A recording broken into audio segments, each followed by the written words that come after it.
Good evening, good morning, good afternoon, good whatever time it is, wherever you are, whoever you are, and welcome once again to Nerd Week Live, the show in which we bring you all kinds of nerd news that occurred over the past week since our last show. Brought to you by us, the folks at Nerd Caliber. I'm Rodney Brown. I'm the editor in chief of Nerd Caliber, first person shooter on Facebook as a cosplay photographer, Burley underscore adopter on Twitter and a couple other places as a couple of other things. Joining me tonight is a team member, I believe, that actually predates my time coming on to this fantastic operation. Gogo, if you would introduce yourself. Hey everyone, I'm Gogo Incognito. I don't remember how long I've been It does say working it's with been the at least caliber. close, although I Yeah, think you actually do predate me. well, whatever it is, it's definitely been a long time. Always happy to be here.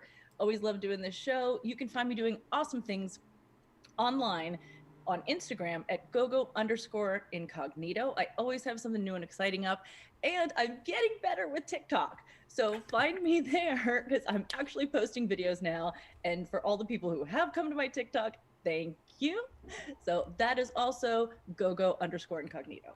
Yeah, our TikTok is entirely managed by my co-owner Manny, the guy who founded all of this. Because, yeah, nope, I am not a TikTok guy. I like to think I stay up with technology, but boy, some things I just don't get. Luminous, welcome to the show. Creeper King, welcome back to the show. Astoria Knight, when season two though?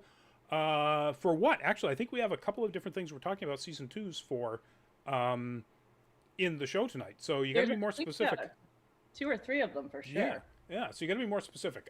And howdy back at you, Luminous. Who says howdy to you and me? Yay! Let's see. We got anybody else on any of the other chatty type thingies? Not yet. So we'll dive right in, folks. All right. First bit of news is that is of course Catherine Hahn as Agatha. It was Agatha all along. And the news is that Kevin Feige said in an interview recently that that Catherine Hahn will be returning to the MCU. That he cannot wait; it can't happen fast enough. But he points out that she's in Knives Out 2 next, and then maybe some other things. So, he doesn't give any kind of a timeline. But his quote is, "But within the MCU, it can't come soon enough. Let's put it that way." What he doesn't say in here specifically is Catherine Hahn coming back as Agatha. Although, since she's already been in the MCU as a character, it would be stupid for her to be a different one.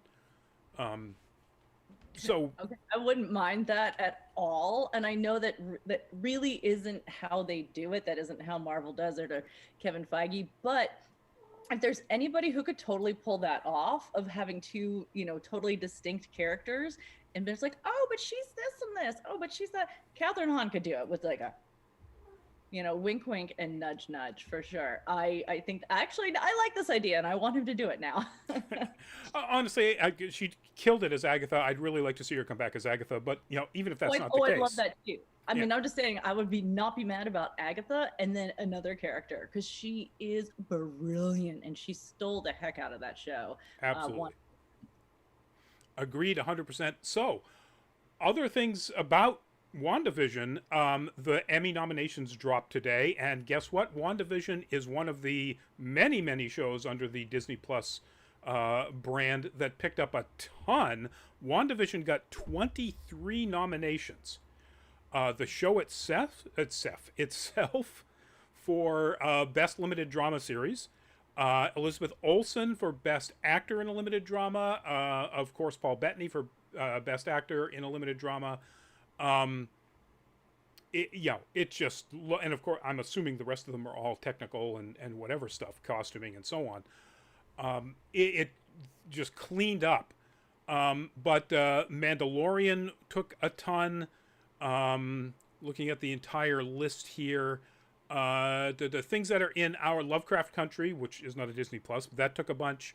Handmaid's Tale took a bunch. Let's see. Mandalorian and The Crown took the most. Then WandaVision with 23. And that's it. So Falcon and the Winter Soldier took a couple. There is one other one that is very important, and that is, I forget her name right now, but one of the stars of Pose is the first transgender woman to be nominated for Best Lead, I believe. Well, best lead actor in a drama series, Billy Porter, as Pray Tell.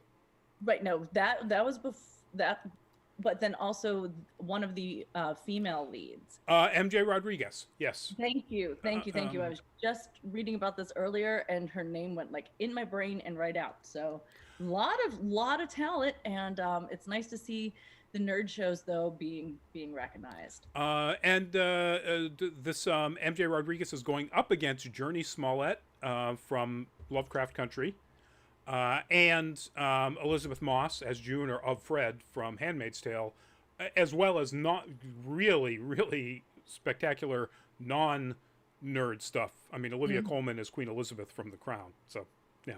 I love Olivia Colman so much. Yeah, that's going to be a tough one, but so many nominations for the nerd stuff that we love, and that's great to see. And then right at the very at Luminous, go WandaVision, 100%. Right at the very end of the day, like so quickly that I didn't get a chance to actually put it up in our listing. This news dropped from Deadline as an exclusive that the director of WandaVision, Matt Shakman, has been named to be the new director or the director of the next Star Trek installation, and which is currently untitled. But apparently, according to this reporter's inside sources, it has been really put on the fast track. It's going to start filming this coming spring. It already has a script by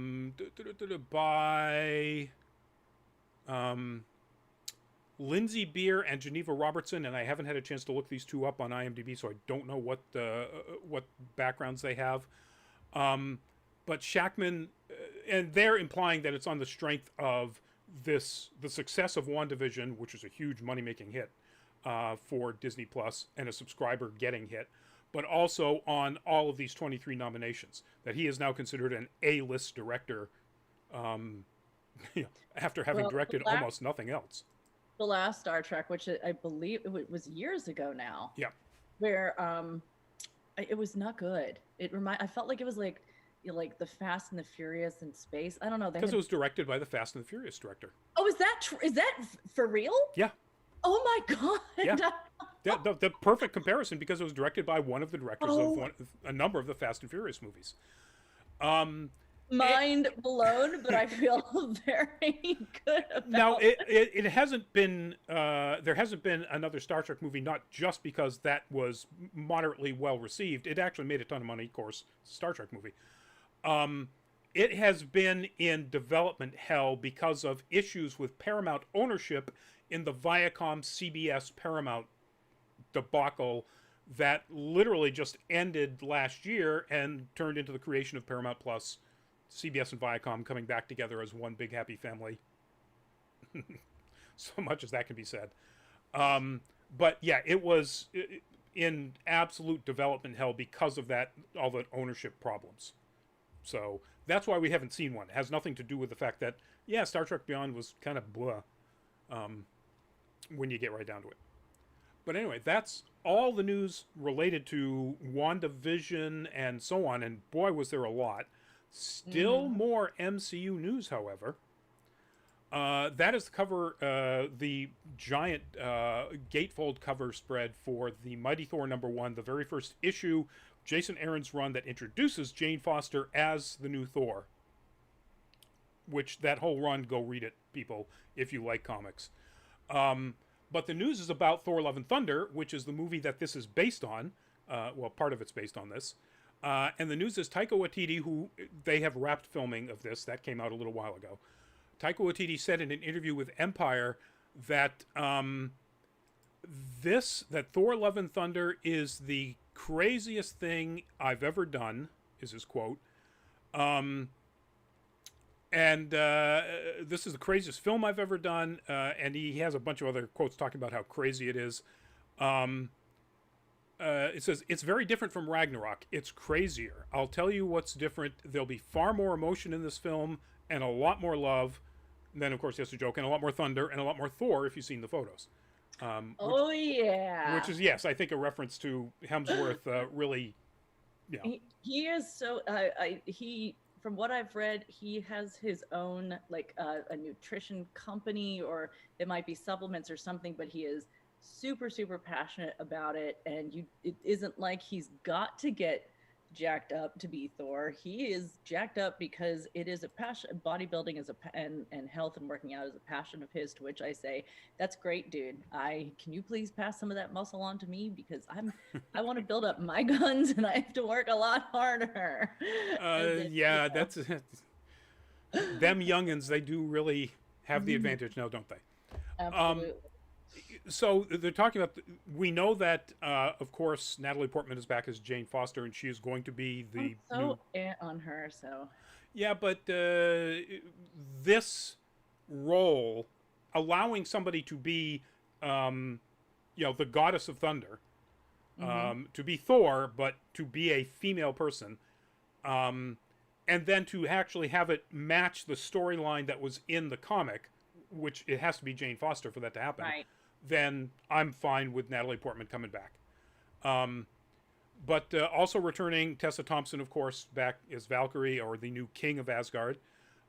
Jamie Alexander coming back as Sif, tying into, I guess it's not, won't go into any details, there's no real details too, but tying into an appearance in Loki. So that makes us aware that Jamie Alexander played Sif, and sort of sets up this. Chris Pratt, Star-Lord, is going to be making an appearance. And Russell Crowe will be playing Zeus. Different pantheon. So, very interesting to see. Christian Bale, we know, is going to be playing Gore the God Butcher, and that is the other storyline that's going to be making up this movie, and the implications. When Taika Waititi says that he doesn't believe that they allowed him to do some things in here, the entire storyline of Gore the God Butcher is he wants to kill every god that ever existed. Which has implications for who gets out of this movie. So it'll be very interesting to see. That might be where his a lot more emotions comes from. So I'm not ready for any of that. I agree 100%. I'm not ready for any of that. I just rewatched Ragnarok. I had food poisoning last week. It was horrible. To keep my mind off of things, I watched some of my favorite Marvel movies, and that included watching Ragnarok on my own early, and then later with my husband, and I just watched it twice in one day and loved every second of it, because I said to him, I was like, I forgot how good this movie is. Actually, I didn't forget. It just came back. So I am all for whatever Taika's going to do. I am excited. Again, I just don't love Natalie Portman as an actress, but I'm completely here for Lady Thor. Yep. And if they do the story right, it kind of won't matter who's playing it, I think. But we'll have to see. They could also play, remember, these two broke up, so they could really play with that a lot. They could make Jane a lot less of a, simp for Thor. Which would kind of play into the comics as well. But anyway. So moving on, our next topic is some really good news for the creator of Lovecraft Country, of the show, and the showrunner, Misha Green, and not so great news for some of us who don't have Apple TV. She has signed a big deal, although we don't know the exact nature of it, to be a creator for Apple TV for upcoming projects. Now, if you remember last week, we reported on the fact that Lovecraft Country Season 2 will not be happening. And there was a fair amount of speculation about why that was, about the difficulty of writing a story where the first season basically told the entire story of the book, and so it's kind of over. And then Misha Green went on social media and said, yeah, but, here's a map that we made of what the United States would look like after the events of, the finale. And so we did kind of have this planned out. And then 4 days later, they dropped the announcement that she signed this mega exclusive deal with Apple. which didn't happen in 4 days. I guarantee you that. So my guess is this is the real reason why we're not going to get a Lovecraft Country 2, is that she has a big old check and will be making probably brilliant stuff on a platform that, of the two of us here, or actually of everybody who's ever been on this show, Gogo, I think, is the only one who has an Apple TV subscription. We actually use like the Apple TV like little boxes to, you know, make all of our TVs like smart TVs or whatever. And it has its ups and downs, but one of the ups is that I believe we just get Apple TV with it, because Right. I don't think we ever signed up for it. It was always there because we didn't have to pay for anything to watch Ted Lasso. So, which I'm excited that show's coming back too. Also But, won a bunch of Emmy nominations. Yeah, it's a good show. Apple Plus, again, I feel fortunate. I just have it, and so we do watch stuff on it. But it's like everything now. It's like I have to get Paramount Plus to watch one show. It's like, oh, I don't know. So we've talked on this show with other people about how, like, when does it end? Like, do we really have to pay $4.99 to $9.99 for all these different things once a month? Yeah, well, it ends when Disney buys literally everything. That's when it ends. So whatever she winds up making over on Apple Plus, good for her. I'll let y'all know. Yes, please let us all know. It'll be in the news. I won't be able to review it because I can't see it. Yep. Now, talking about something that might be getting a part 2, but really doesn't need one. That is the best image from Tomorrow War that I will put up there, because that is the actual hero of that damn movie. J.K. Simmons owns Tomorrow War in a way that Chris Pratt wishes he did, and Chris Pratt does a decent job. If you haven't seen our full fat spoiler chat from last Thursday, go watch it. The news is the Tomorrow War is in talks, pretty serious talks according to the reporters here at Deadline, for a sequel, with everybody coming back. Chris McKay, off of his strong performances as the director of the Lego Batman movies, directing a live-action sci-fi film. It's just not good, folks. But that's why I didn't watch it, because I did not hear one good thing about it. You know, it was like people just saying, "Well, that's 2 hours. I'll never get back." There's some good performances. Okay. Well, J.K. Simmons is fantastic. Who is amazing. Like, his character, I still think about his character from Oz, which was an HBO show that was on like a decades ago. He was so good. I just don't think I've ever seen him do anything where you're like, no, not a good performance. Yeah, no, he is amazing. But it's just dumb. It's dumb at a level that's pretty hard to not just laugh at. Oh no, that's what I heard about that zombie movie with Dave Bautista too. Yeah, pretty much. It's so bad and so dumb. Yeah. Yeah. I don't want to get into that because there's so many things about. That's not on you. That was on me. I was about to go. Yeah. So the reason that's so bad. I've heard it's a bummer, because I would enjoy watching both movies probably, but I've stayed away since I've heard such bad things. Yeah, I mean, if you're not paying a ton for them, I would. If you've got Amazon Prime, go watch them. It's an entertaining couple of hours, or way longer than just a couple of hours in the case of Army of the Dead. But anyway, moving on to our next. So here is something that is not, in fact, getting a season 2. And I am absolutely shocked that this announcement just dropped this past week. The Netflix series Cursed has been, quote unquote, canceled after just one season. This aired back in last year? When did this air? I don't think I have never heard of it before. I mean, if I heard of it, it didn't stick, but I have never. At my house, Netflix is there's a lot of stuff on there that we watch, and it has never come up as like recommended for you or anything like that, or trending now, or whatever they do to try, to show you what other people are into. I have never seen it. So, when I was looking at the article, I'm like, yeah, I haven't seen this imagery. I don't know it. Yeah. So Yeah, it was. I just looked at the article again. It was July 17th, so it's been almost exactly a year, and it's finally being canceled. And I couldn't get past the first episode of this series. I asked somebody to try to watch it just so we could get a review on it, and Lewis, who's also on the show often, couldn't make it past, I think, episode 3 or 4. I remember that in the discussion group. I remember it somewhere, and Lewis said, "I got you," or something. And then obviously that did not come to pass. That did not come to pass. And I gotta say, I have heard of it before. this is so up my alley.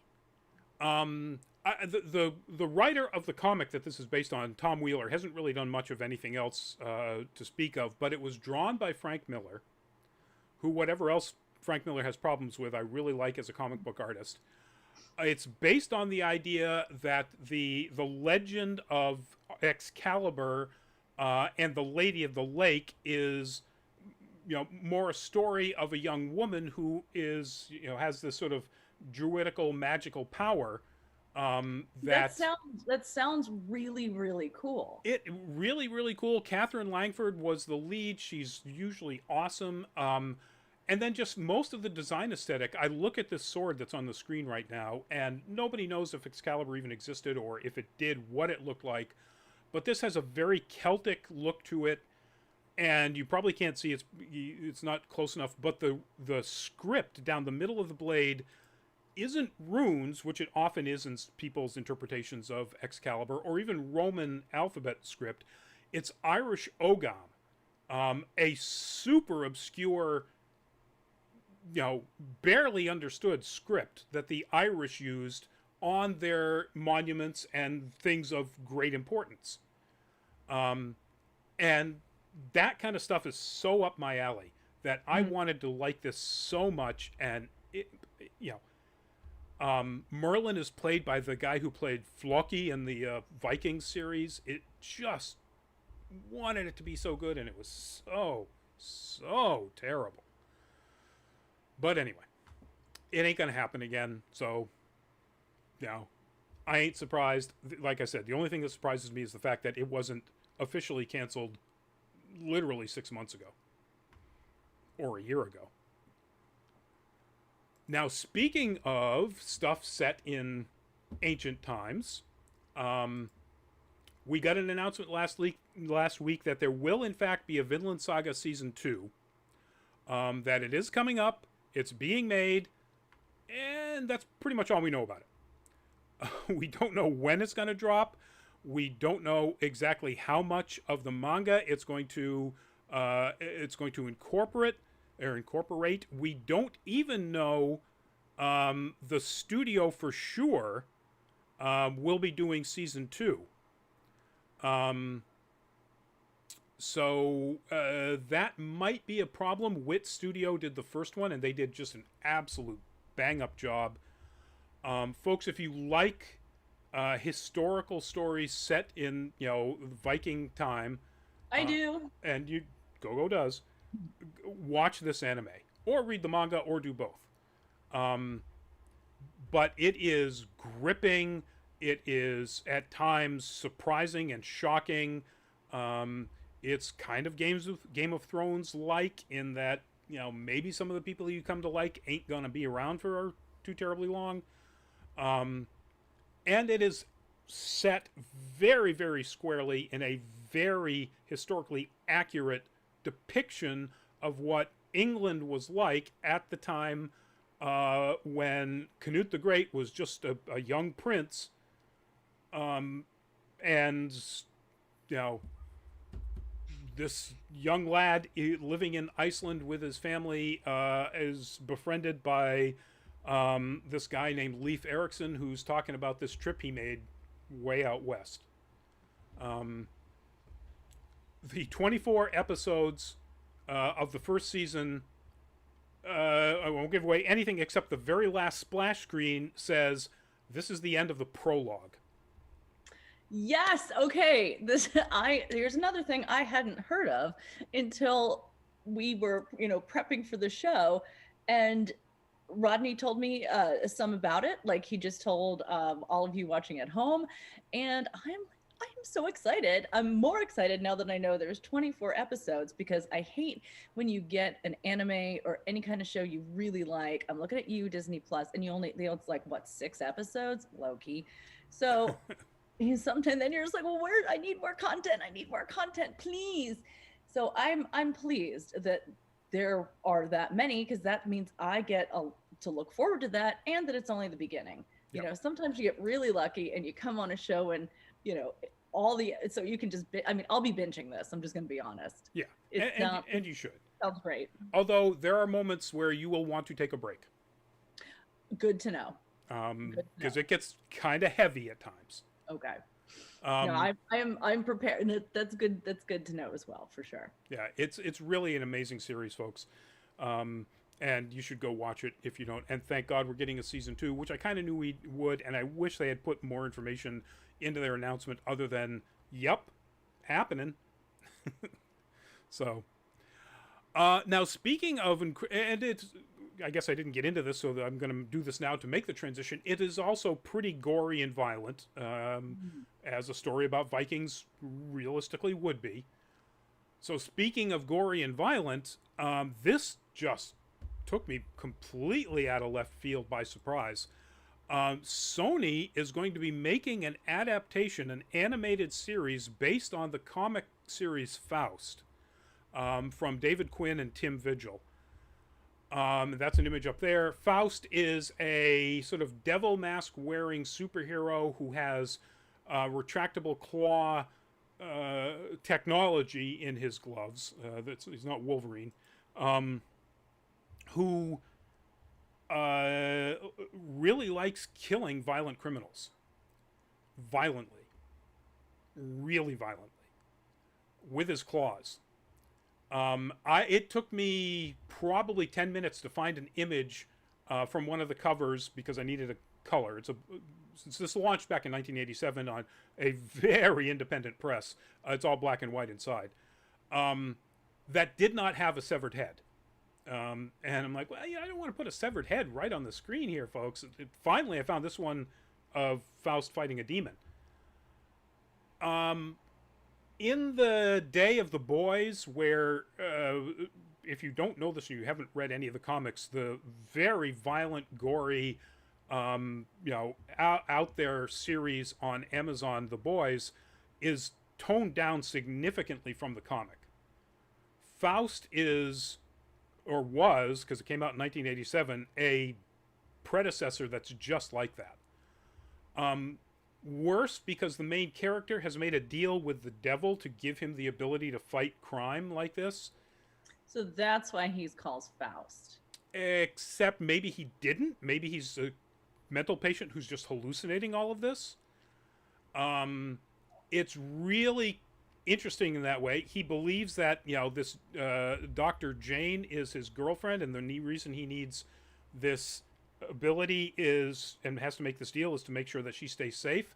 Dr. Jane happens to be his psychiatrist. I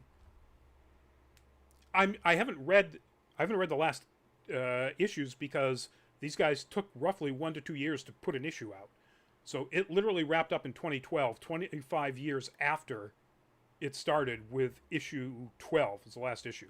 So I don't know where it falls down, whether it is actually a supernatural horror, which it's described as in a lot of the write-ups of it, or if it's a psychological horror, or both.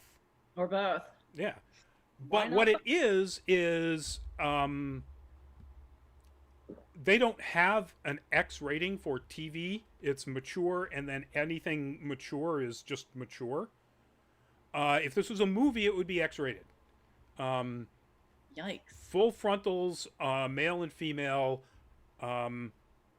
Terrible instances. Well, every instance is terrible, but multiple instances of the terrible instance of the R word. Decapitations, eviscerations. It's extremely violent and bloody. Yeah, and Invincible. We talked about how I loved Invincible so much, but it got too gory for me. Yeah. And I haven't been able. My husband loves The Boys, and I can't. It's just too much, and like body horror and torture porn kind of stuff is just it's just a turn off for me. Yeah. Yeah, and if this leans into the, anytime the main character, has to make another trip to hell and all of the stuff that Mephistopheles, he's called, the Satan in this, is doing around his throne while having conversations with this guy, yeah, that that ain't gonna play on any television platform I know. I'm sorry you said that, and I just imagine Lil Nas X, Montero, Call Me by Your Name video popped up in my head. And Now imagine that fully nude. They right. don't quite show, and I guess this might be the one thing where it doesn't go with triple X. They don't actually quite show. I don't want to use the term things in things. But then it ends with one of the two of them being completely eviscerated, during the end of sex. Yeah, that's going to be a no from me. Yeah, and so they can't put that on TV. Yeah. It'll be like The Boys. They'll tone it down to some extent. I don't have a problem with like real life body stuff. Like, if someone is bleeding, or I've seen broken arms where like all that stuff, but for just watching it when it's gratuitous, like give me all the gratuitous boobies. I'm here for that. Gratuitous blood and guts just doesn't work for me. Right. And this had all the gratuitous boobies and the gratuitous blood and guts. So yeah, it's like okay. So we don't know when this is going to happen. I just got announced that this has been, optioned by Sony for this to happen. A writer of something called God Killer, Matteo Pizzolo, will write the adaptation, and that's pretty much it. If this is your thing, look forward to this. If this isn't your thing, stay away from it. Like and no judgments either way, unless you're the kind of person who really idolizes gratuitous. Yeah. You know what I'm saying. Yeah. Okay. All right, now moving on to something also animated, but so much more beautiful. The first teaser for the What If series, the Disney Plus What If series, dropped. That image up there is the reason. I mean, I would watch it no matter what, of course. I would actually watch it almost entirely for Captain Carter. But that is the image of T'Challa as Star-Lord. What if T'Challa had become Star-Lord? And that's going to be the last time we hear the last thing Chadwick Boseman ever did for entertainment. And I don't know that I'm ready for that. I got a little teary actually hearing his voice. I started to notice first of all, this trailer teaser thing, whatever, it is beautiful. It may not be everybody's style of art or animation, but I loved it. I just, imagine insert that gif of Stephen Colbert going, "Give it to me now." Yes. That was basically, I'm like, I cannot wait. And it is extra exciting because, except for the voice of Chris Pratt, I think everyone else is voicing their characters. There was something when I thought it was Star-Lord, and I was like, that's not Chris Pratt's voice. Yeah, well, no, that's because it's in fact Chadwick Boseman. It's the idea is, what if T'Challa had become Star-Lord as opposed to. Oh, okay, never mind. I'm mixing something up in my head. Now, you might be like, if you look back at this image, you've got Yondu, and I'm pretty sure Michael Rooker is doing Yondu's voice again. That sounded exactly okay. Yeah. You've got Taserface, which I think is hilarious. Greg, welcome to the show, Greg. And yes, you did miss the Taika Waititi stuff. Sorry about that. The Smiley Mask, hello, welcome to the show. I'm all for this. I'm all for the Captain Carter stuff. The Marvel Zombies, it's gonna be fun. It's okay. I love Captain Carter. That is going to be great. Maybe it will bring more Captain Carter cosplayers. back to cons, which is something I always love to see. Yep. The Killmonger appearance. That was badass. The idea that we're getting, and they don't even tell you what this what if is. I mean, there's a what if story obviously involving Killmonger. But the Collector looking like jacked and badass. I mean, I can't wait. I can't wait for this series. It's going to be so much fun. And Howard the Duck. And Howard the Duck, yes, thank Looking you. very serious, like that. This character, we may be seeing this character in not a like goofy, spoofy way. That Howard the Duck may actually really have some chops, which would be fun to see. Yep. So I'm looking at this article to see if they give us any voices. They're saying that Tom Hiddleston, Samuel L. Jackson, Natalie Portman, Jeremy Renner, Mark Ruffalo, Paul Rudd, Sebastian Stan. Yeah, that's if I were the one putting together these contracts, that is something I'd absolutely put in there. Is that, you know, until your contract is up, or maybe even after, you gotta come voice, you know, your characters in other things. Oh, that's what it was. That's what I missed. So the Killmonger appearance is he shows up and saves Tony Stark. Yes. From the terrorist attack at the very beginning of the Iron Man movie.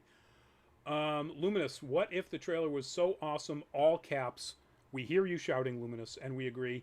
I read the comic book back in the 1980s, enjoyed it a lot. They are standalone stories, so they can have dramatic endings. Yes, they're alternate, what ifs. I love that, and I hope I love the idea of this so much. I didn't know it was previously a comic series, so thank you for that, Luminous. I learned something. But I love the idea of, I would love for this to be ongoing. Like, we don't just, that's what I'm not loving about, what's happening with some of these shows like Falcon and Winter Soldier. Okay, I know where that's going. We see where WandaVision is leading us, but it's like we're just getting these little chomps of TV shows. And I would love if What If was, maybe we got a new series of it every year rather than just these one-offs. I hope so. I think that would be wonderful. They have so many what ifs because what ifs go back to the 70s. Oh yeah. Now it's always been, I think until the 80s, it was a very irregular series. So they would publish it if somebody had a story idea that just obviously didn't fit into the timeline or the canon, but it was really cool idea. They would do a what if. That's neat. Well, I mean, they could do that too. I mean, I don't know if the Yondu and T'Challa, if that was ever in a comic. Well, I don't think any of the ones that are teased in this teaser were actually in issues of What If. So they're coming up with their own stuff. No, even Captain Carter wasn't, because that was just a piece of artwork. That was literally, that story is based on a piece of artwork. So yeah, so they either can mine all of the stuff that already existed, or they can come up with all of their own new stuff still. And I agree. I want this to be a regular, ongoing series. Yep. Jeffrey Wright playing the Watcher. Yes, please, and thank you. All right, so now we get into basically it's all Witcher all the time from this point on. And some of this came out from this thing they call WitcherCon, which was basically just the various people associated with the Witcher franchise talking about things that are coming up. But the Witcher prequel, Blood Origin, has cast yet another cast member, and that is the person all the way to the left in your image, Sophia Brown. We talked about Michelle Yeoh and God, I'm going to screw up his name because it's really I got Celtic. It right here. Lawrence O. Oh yeah, you can take it from there. Lawrence O. I'm going to say O'Furin. Yep, sure. Because again, it's Gaelic. Who knows? We talked about them when they were cast. O'Furin was, I guess, is best known for I can't remember the title of it. It was an Irish TV series where he plays a priest, parish priest, in a very serious, dramatic kind of role. Michelle Yeoh is Michelle Yeoh. Thank you. Anything. Yeah. Thank you. And that's all that needs to be said. She is welcome in anything, anywhere, all the time, always. Exactly. Uh, Sophia Brown is the new cast member. Will be playing Ile, or Ile, an elite warrior blessed with the voice of a goddess who leaves her clan and positioned as Queen's guardian to follow her heart as a nomadic musician.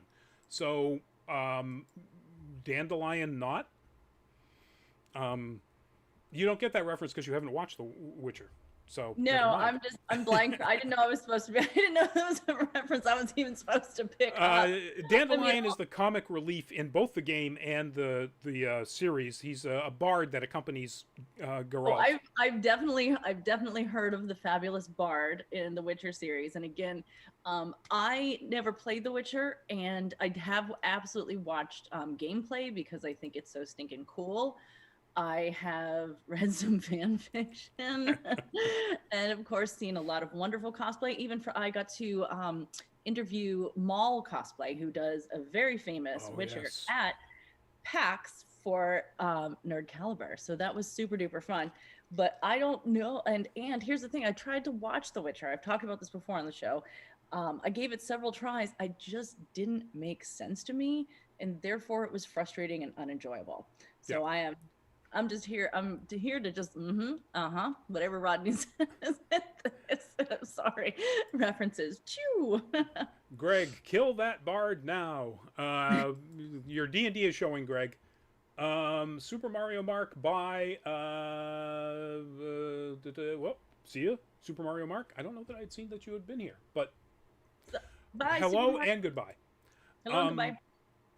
Yeah, so that's apparently this is going to start shooting this August. So might get this, next year. So I'm looking forward to this. I know that a lot of the Witcher book purists hate this because it's not something that's actually in the books. It's set in a time that's mentioned in the books, and the fact that the Witchers were created. I mean, that started at some point. Did happen, more than 1,000 years ago. Is also in the books. So this is just them telling this tale with Andrei Sapkowski's approval. So, lighten up, Francis. Oh my gosh, you can't make everybody happy, and it doesn't matter what you do. You're hopefully you're going to make some people happy, and probably just as many unhappy for whatever reason. That is true. I can't think that there would be anybody who played The Witcher 3 who wasn't happy about this. That is my favorite DLC for The Witcher 3. That is the Blood and Wine expansion, which is just so much fun. That is, of course, Queen Anna Henrietta. That's pictured there. I have so many friends who have done such insanely good jobs cosplaying this character. The news also released at WitchCon is that Witcher 3 will be getting a remaster, and that will include free DLC inspired by the show, which makes me wonder what exactly that's going to be. There weren't a whole lot of things in the show that weren't taken from elements of the books.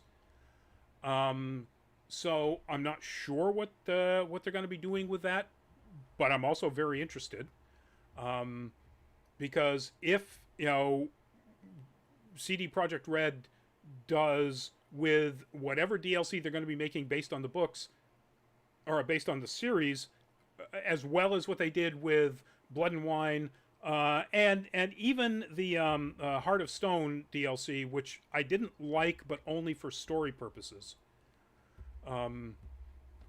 It takes away almost entirely all of Geralt's, his ability to make any decisions. He is swept along in that DLC as opposed to being an active player in his own campaigns. Greg says, Gogo, I think I shot the video of you interviewing Maul. Of course you did. Maul, not Maul as in Malcolm Renner. He's actually Maul, like M-A-U-L, like the big thing that smashes things. So it's Maul cosplay. But moot point. So yeah, we don't know when this is going to happen. The remaster is obviously so that it can take advantage of the next gen, the Xbox Series X and the PlayStation 5, and all of the new video cards that are out now and so on. And I'll be looking forward to that too. I would love The Witcher 3, one of my absolute favorite games of all time. And if it just looks better, honestly, I'm not really sure how it can look better than that. But no, if it does, yay me. And our last bit of WitcherCon news is they dropped the Netflix trailer for season 2, and the announcement date. It's coming out in December, so we don't really have that long to wait. December 17th, and the trailer. So the teaser description for this whole show is season 2 that much darker, and the trailer certainly makes it look like it is. Now maybe they decided just to do that to really make you hammer home how important the story is. Well, we know how important the series story is if you've played the games or read the books. But there's none of the humor that was in the first season. There's no Dandelion or even Geralt making like snide looks and dropping F-bombs and and so on. It's like super serial, kids. So I'm still loving it. I love what they're doing with Ciri. It obviously is her training in Kaer Morhen. I'm screwing up the last part of that name. My bad.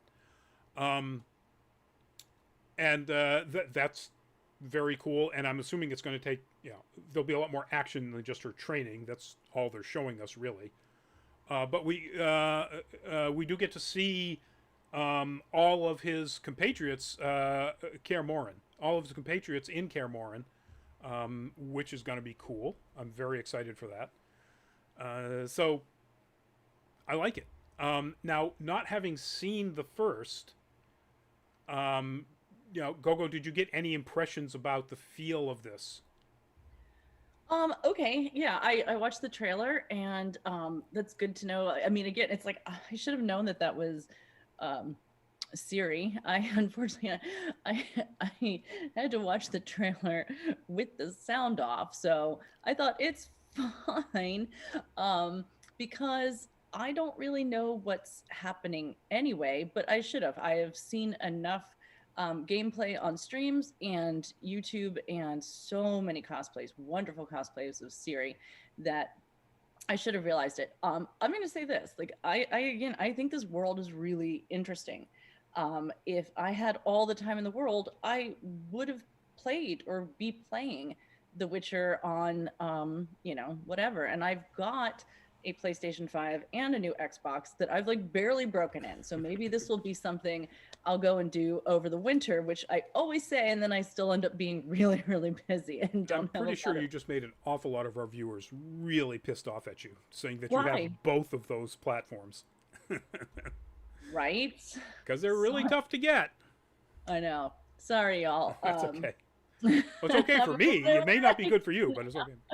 Well, maybe they'll be happy if I end up playing badly, and then they can just make fun of me. And I'm like, what do I do now? Anyway, it looked absolutely, absolutely beautiful. And if I can follow along without getting really frustrated, like I did with the first season, where everyone I know who's played The Witcher or read the books are like, oh, it's so easy to follow. It's fine. Just stick with it. And I tried several times.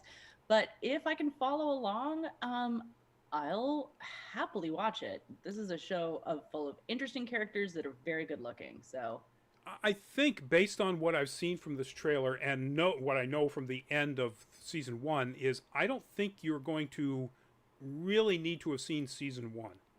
That's great. I don't think it looks like they give you enough exposition about how important Ciri is and destiny and blah blah blah that you don't need to have seen her,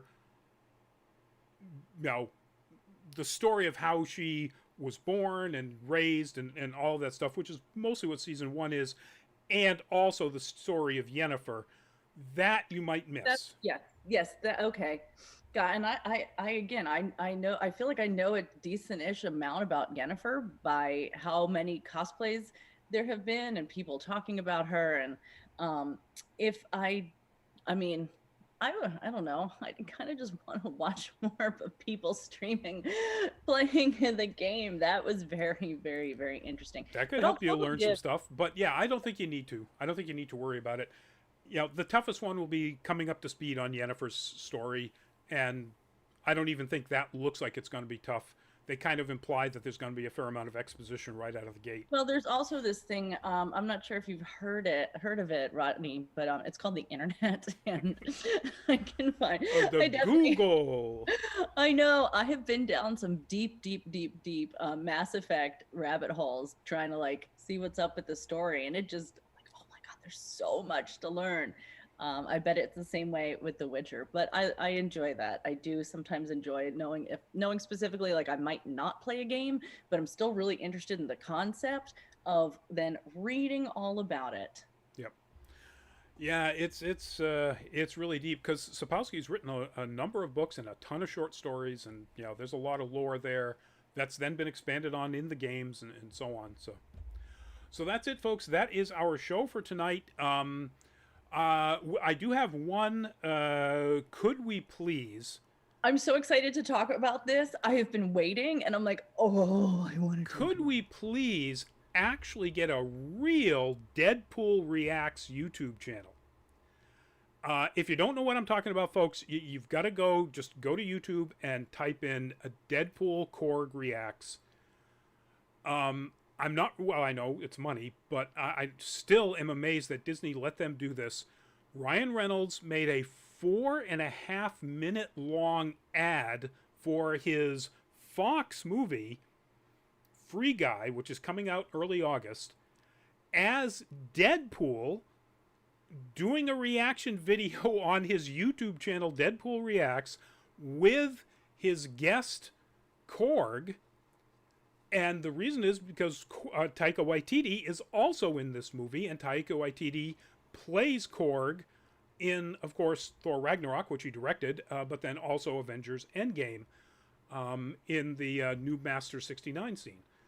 And it is a beautiful skewering of YouTube reaction videos. It is a hilarious self deprecating hate on Ryan Reynolds by Ryan Reynolds. And of course, Taika Waititi as Korg is just hilarious.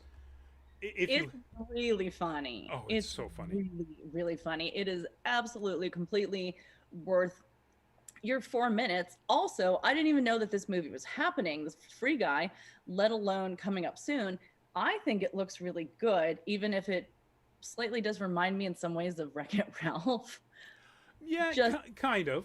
I mean, not even just the whole like being in a video game sort of thing, but it does look really fun. I enjoy Ryan Reynolds. I feel like he's an actor who gives it his all, and I hope that we will be able to cover that movie on Full Fat Spoiler Chat, maybe.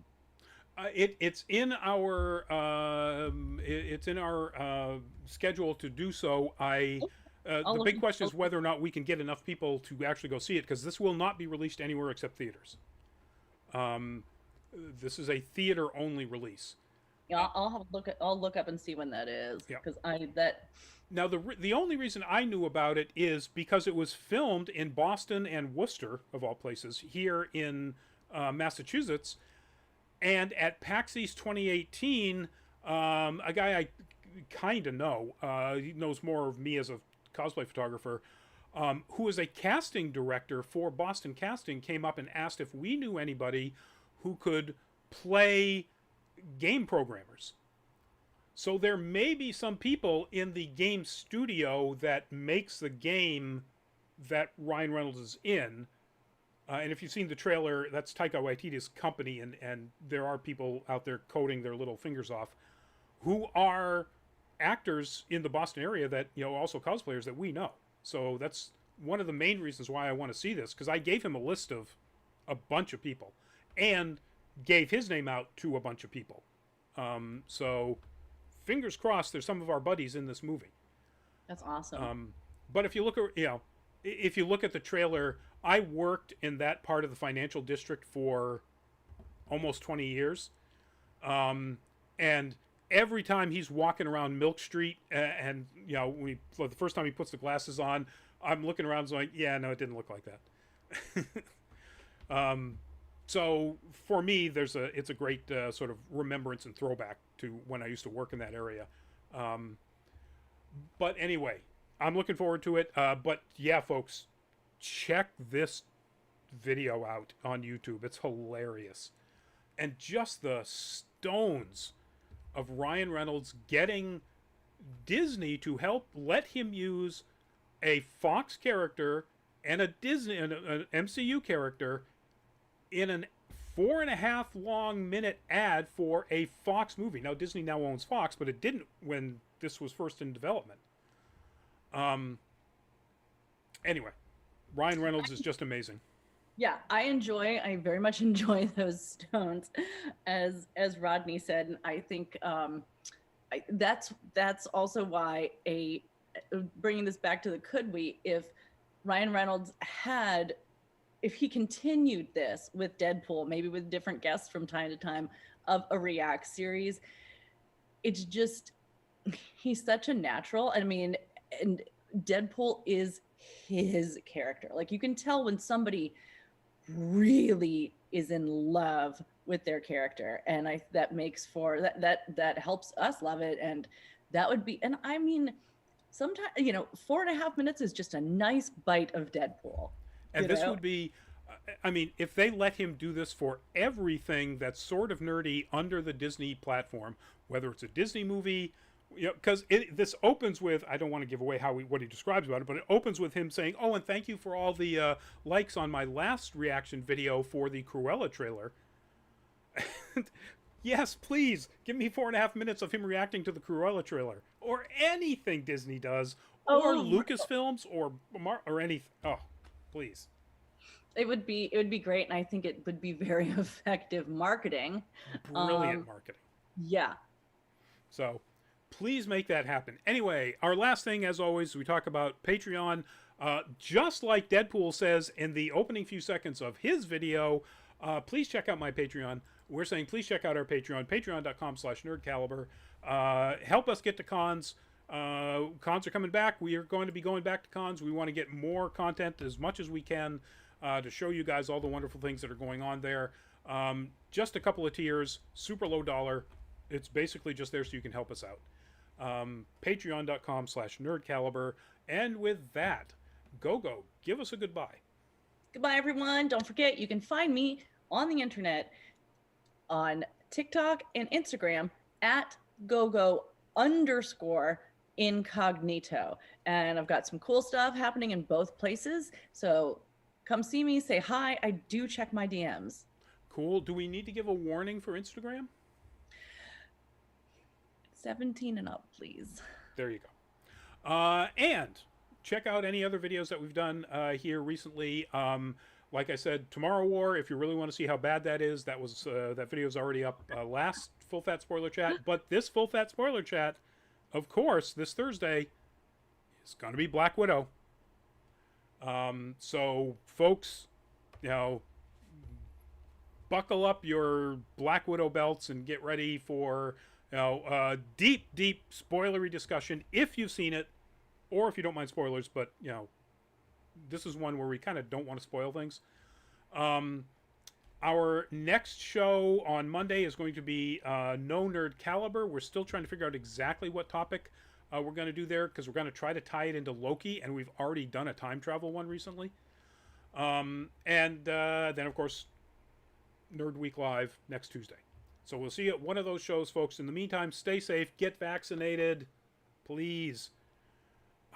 The Delta variant is just growing like crazy, folks. I know 3 people who have been vaccinated. 1 Moderna, 2 Pfizers, and they have caught the Delta variant. So even though it's not perfect, it's still way better than not having it, because it's way more contagious than the normal version.